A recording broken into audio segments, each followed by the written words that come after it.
मेरा नाम है हरिया, मैं काम करता हूँ बहुत बढ़िया, खाता हूँ खाना और रोज गाता हूँ गाना। अरे यार, आज तो बहुत देर हो गई। इस खतरनाक जंगल को देखकर तो मेरे हाथ पैर ठंडे हो गए हैं। अगर मैं वक्त पर गांव नहीं पहुंचा तो मालिक बहुत नाराज हो जाएंगे। तभी हरिया को एक आवाज सुनाई देती है। सुनिए हरु जी।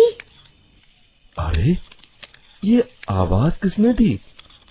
तभी हरिया को सामने कुछ दूर एक औरत खड़ी दिखाई देती है। अरे भाई, ये औरत अकेली इतनी रात को इस जंगल में क्या कर रही है? चलकर पूछना पड़ेगा। फिर हरिया अपनी बैलगाड़ी उस औरत के सामने लाकर रोक देता है और उससे पूछता है। अरे सुनिए, आप इतनी रात को इस खतरनाक जंगल में अकेली क्या कर रही हैं? तभी वो औरत मीठी आवाज में कहती है, अरे हरु जी, आप आ गए। मैं कब से आपका इंतजार कर रही थी। वैसे तो यहाँ से काफी लोग गुजर चुके हैं, लेकिन मैं खास आपका इंतजार कर रही थी। अच्छा, तुम सच कह रही हो? मुझे तो यकीन नहीं हो रहा है। वो क्या है ना, आज तक किसी ने मुझसे इतने प्यार से बात नहीं की। हाँ हाँ हरु जी, मैं सच कह रही हूँ। अब देर मत करिए और जल्दी से मुझे मेरे घर तक छोड़ दीजिए। हाँ हाँ, कौन सी बड़ी बात है, अभी छोड़ देता हूँ। आप मेरे पीछे बैलगाड़ी में बैठ जाइए और मुझे रास्ता बताते चलिए। फिर वो औरत हरिया की बैलगाड़ी में बैठ जाती है और हरिया बैलगाड़ी हाँकता हुआ आगे चल पड़ता है। फिर उस औरत के बताए हुए रास्ते पर चलते चलते हरिया बैलगाड़ी लेकर एक काली गुफा के आगे आकर रुक जाता है। हरिया उस औरत से पूछता है, हाँ देवी जी, आपका घर कहाँ है? यहाँ तो एक गुफा के अलावा और कुछ नहीं है। तभी अचानक वो औरत हवा में उड़ने लगती है। देखते ही देखते उसका सुंदर रूप एक डरावनी चुड़ैल में बदल जाता है और वो जोर जोर से हंसती है।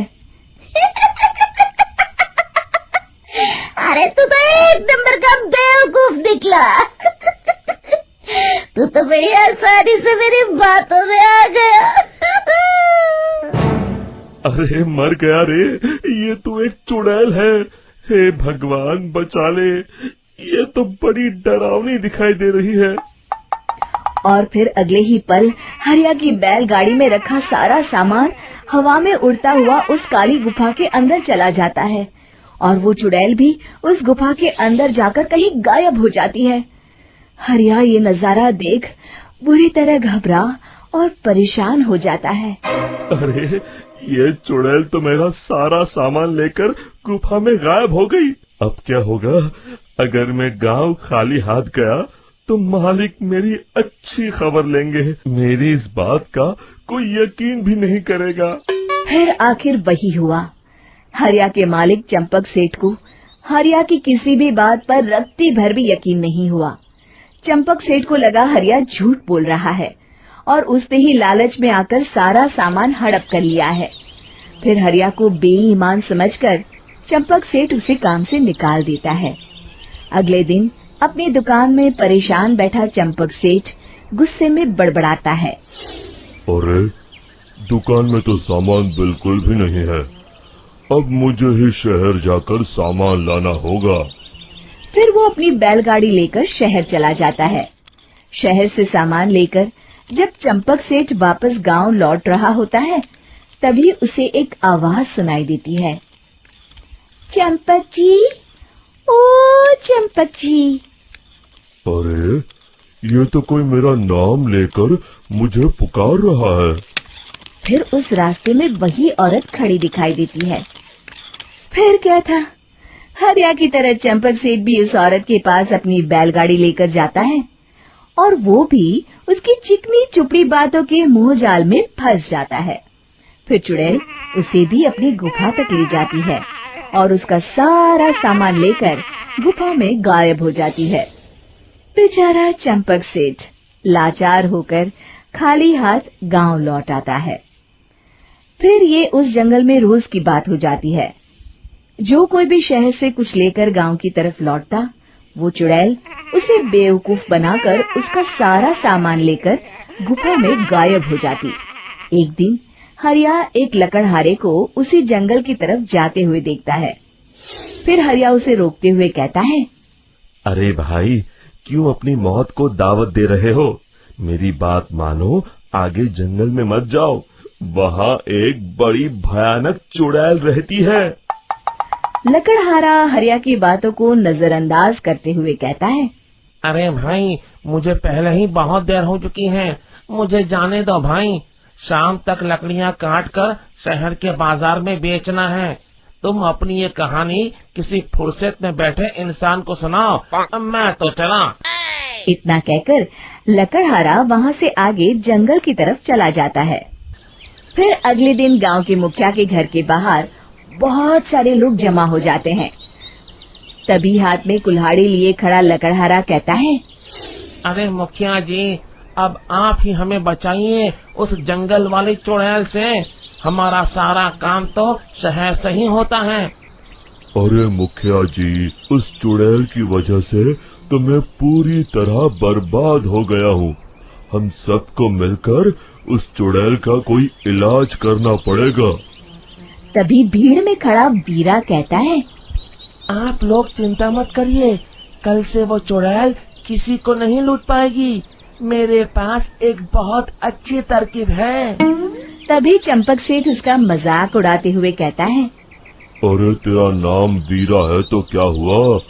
तूने अभी उस चुड़ैल को देखा नहीं है? जाकर अपना काम कर, बड़ा आया। तब मुखिया जी कहते हैं, नहीं चंपक सेठ, मुझे लगता है हमें इस लड़के को एक मौका देना चाहिए। फिर सभी गांव वाले मुखिया जी की बातों से सहमत हो जाते हैं और वीरा शाम को एक बैलगाड़ी में कुछ सामान लादकर उस जंगल की ओर चल देता है। वीरा, ओ वीरा, कहाँ जा रहा है? तभी वीरा मुड़ के देखता है, वही चुड़ैल एक औरत के रूप में खड़ी है। अरे बहन जी, मैं आपको ही ढूंढ रहा था। देखिए, मैं आपके लिए क्या लाया हूँ। है? अरे वाह, तो खुद मेरे लिए इतना सामान लाया है। तू ही अकेला गांव में समझदार है। जरा देखो, मैं भी खोल के, बड़े भूख लगी है। जैसे ही चुड़ैल उस सामान पर से कपड़ा हटाती है, एक भगवान शिव की तेज रोशनी उसके अंदर मूर्ति से निकलती है और चुड़ैल अपने असली रूप में आकर जलने लगती है। अरे मैं जल रही हूँ, बचाओ! बचाओ! ओम नमः शिवाय, मर गई मैं! देखते ही देखते वो चुड़ैल राख के साथ उड़ जाती है और सभी गांव वाले भी वहां जाते हैं। शिक्षा बुराई पे सदा अच्छाई की ही जीत होती है।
शिक्षा बुराई पे सदा अच्छाई की ही जीत होती है।